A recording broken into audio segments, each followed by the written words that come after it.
ஒரு அடர்ந்த காட்டில் லூனாங்கிற குரங்கும் ஆண்டிங்கிற நாயும் கனாங்கிற நரியும் வாழ்ந்து வந்தாங்க. அதே காட்டில் சிம்பாங்கிற சிங்கமும் வாழ்ந்து வந்தாங்க.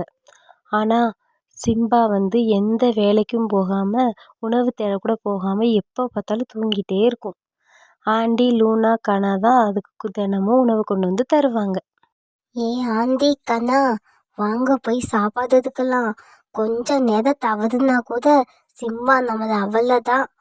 வாங்க இப்ப போனாதான் சாயந்தரமா திரும்ப முடியும். போலாமா? லூனா கண்ணா, குளத்துல மீன்கள் இருக்கு, வாங்க சாப்பிட்டதுக்கு எடுத்துக்கிட்டு போலாம். சிம்பாண்ணா, இங்க பஞ்ச காலம் வேற தொடங்கிருச்சு. நாங்க கூட சாப்பிடல.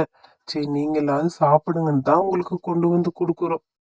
இப்படி ஒவ்வொரு நாளும் ஒவ்வொரு உணவுகளையா கொண்டு வந்து கொடுத்துக்கிட்டு இருந்தாங்க.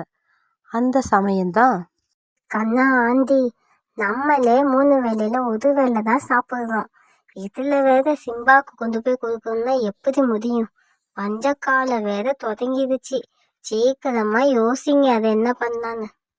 கனா ஒரு யோசனை சொல்லி சிம்பா கிட்ட கூட்டிட்டு வந்தது. சிம்பாண்ணா, அங்க பாருங்க, நாங்க வர்ற வழியில உங்களுக்கு கொண்டு வந்த உணவை ஒருத்தவங்க புடுங்கி சாப்பிட்டாங்க. அவங்களும் உங்களை மாதிரி ராஜா தான். நீங்க என்னன்னு கேளுங்க.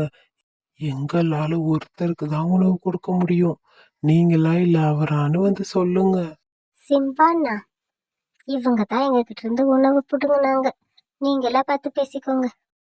ஏய், உனக்கு எவ்வளவு அகங்காரம் இருந்தா எனக்கு கொண்டு வர்ற உணவை நீ வாங்கி சாப்பிடுவ? என்ன நான் பேசுறதையே திரும்பி திரும்பி பேசிக்கிட்டு இருக்க? உன்னை சும்மா விட மாட்டேன். பொறுந்த வர்றேன். இந்த சமயத்துல அதை தண்ணிக்குள்ள தள்ளி விட்டாங்க. அப்படியே தண்ணியில அடிச்சிட்டு போயிருச்சு. ஒற்றுமையே பலம்.